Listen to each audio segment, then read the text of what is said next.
कि इस लेक्चर में एक्सरसाइज 2.1 का मैं क्वेश्चन नंबर 6 करवाऊंगी। तो बच्चों क्वेश्चन नंबर 6 के 3 पार्ट्स हैं, पार्ट 1, 2 और 3। 1 बाय 1 इसके तीनों पार्ट सोल्व करवाऊंगी। इस क्वेश्चन के अंदर क्या कहा गया है, find the value of m when roots of the following quadratic equations are equal. तो मैं स्टार्ट में रूट्स की ये सारे रूट्स की टाइप्स लिखवा चुकी हूँ। रूट्स क्वाड्रेटिक इक्वेशन के इक्वल कब होते हैं, अगर discriminant B square minus 4ac का आंसर 0 के इक्वल हो तो फिर रूट्स इक्वल होते हैं, यानी कि इक्वल टू 0 हो। तो हमने यहाँ पे डिस्क्रिमिनेंट फाइंड करना है b square minus 4ac equal to 0 रख के, और फिर हम यहाँ से वैल्यू फाइंड करेंगे m की इसके अंदर। तो ये क्वाड्रेटिक इक्वेशन है x square -6x plus m is equal to 0, ये इक्वेशन दी गई है। अब इसमें हम a b और c की वैल्यू लिखेंगे ताकि हम डिस्क्रिमिनेंट निकाल सकें। तो डिस्क्रिमिनेंट निकालने के लिए यहाँ से a 1 है, b की वैल्यू -6 है और c की वैल्यू m है। तो डिस्क्रिमिनेंट निकाल लेंगे b square -4ac is equal to 0 होता है। तो यहाँ से डिस्क्रिमिनेंट निकालेंगे b का स्केयर -6 का स्केयर -4ac, a की वैल्यू 1 और c की वैल्यू m है इज इक्वल टू 0 लिख लेंगे। तो 6 का स्केयर लेंगे 36 -4 m आ जाएगा, मल्टीप्लाई करने से m फाइंड करना है। तो m इस वैल्यू को दूसरी साइड पे ले जाएंगे, इस साइड पे आके प्लस हो जाएगी। तो यहाँ से m इक्वल आ जाएगा 36/4, तो 4 9s आर 36, तो m की वैल्यू आ गई है 9। इसका मतलब है m की वैल्यू अगर 9 हो तो फिर ये रूट्स इक्वल बनते हैं, डिस्क्रिमिनेंट का आंसर इक्वल टू 0 आता है।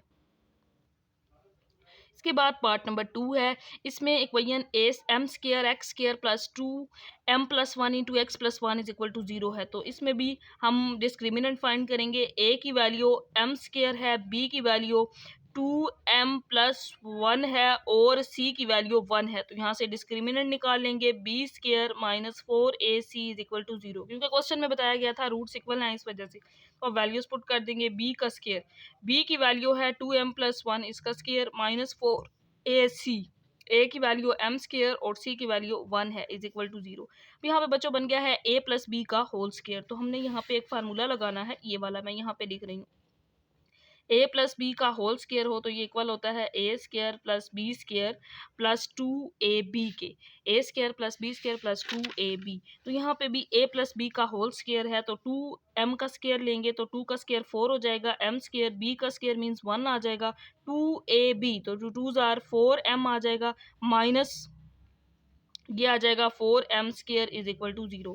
अब ये plus 4m square minus 4m square से कैंसल आउट 0 हो जाएगा, बाकी रह जाएगा 1 plus 4m is equal to 0। क्योंकि हमने m की वैल्यू फाइंड करनी है तो इस 1 को दूसरी साइड पे ले जाएंगे, -1 हो जाएगा। तो यहाँ से m की वैल्यू आ जाएगी -1/4।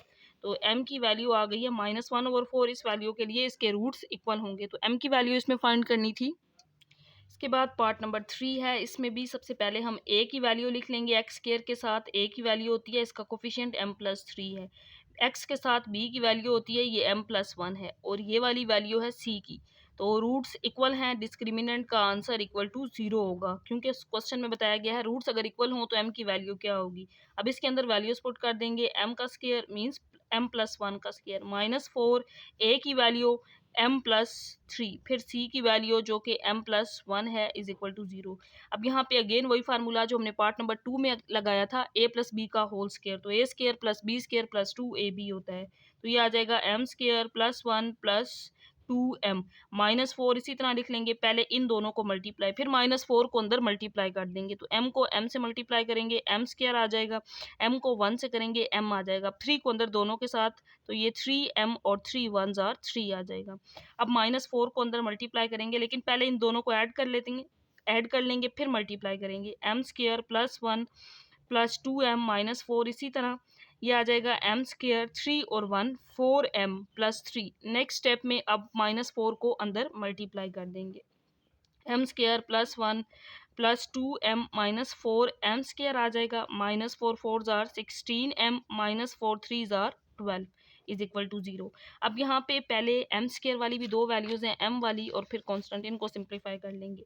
m स्केयर -4m स्केयर ये आ जाएगा -3m स्केयर, 4 में 1 में से यानी कि 4 में से जब एक निकालेंगे तो बाकी 3 रह जाएगा, 2m -16m -14m आ जाएगा, 1 माइनस 12 माइनस 11 आ जाएगा। क्वाड्रेटिक इक्वेशन है, यहाँ से m की वैल्यू फाइंड करेंगे, लेकिन पहले यहाँ से माइनस को कॉमन लेंगे ताकि प्लस बना लें हम इसको। 3m स्क्वायर प्लस 14m और प्लस 11 इज इक्वल टू 0। ये माइनस है यानी कि कोई वैल्यू नहीं है इसके साथ, हम 1 कंसिडर कर सकते हैं, -1 है, 0 डिवाइडेड बाय -1 क्योंकि इधर मल्टीप्लाई है, इधर आके डिवाइड होगा, ख़त्म हो जाएगा, बाकी ये सिर्फ रह जाएगा यहाँ पे 3m square plus 14m plus 11 is equal to 0। तो ये क्वाड्रेटिक इक्वेशन बन गई है। यहाँ से m की वैल्यू फाइंड करने के लिए हम इसके फैक्टर्स बना लेते हैं। तो 11 3 ज़ार 33, 33m स्क्वायर। हमने दो ऐसे नंबर्स लेने हैं जिनको मल्टीप्लाई करने से 33 आए और प्लस माइनस करने से 14 आए। तो 11m में अगर 3m ऐड किया जाए तो ये 14m बन जाता है, और 11 3 ज़ार 33m स्क्वायर ये बन जाता है मल्टीप्लाई करने से। तो 11m इस 14m के दो फैक्टर्स बन सकते हैं जो कि ये होंगे 3m square plus 11m plus 3m plus 11 is equal to 0।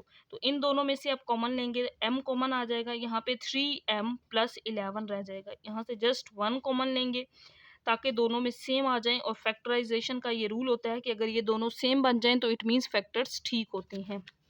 तो हमारे ये दो फैक्टर्स आ गए। अब इन दोनों में से 3m प्लस 1 कॉमन ले लेंगे, बाकी रह जाएगा m plus 1 is equal to 0। तो m की वैल्यू फाइंड करनी है, इन दोनों वैल्यूज़ को, दोनों फैक्टर्स को 0 के इक्वल लिख लेंगे ताकि हम m फाइंड कर सकें। तो 3m इज इक्वल टू -1 हो जाएगा, यहाँ से m की वैल्यू आ जाएगी -1/3।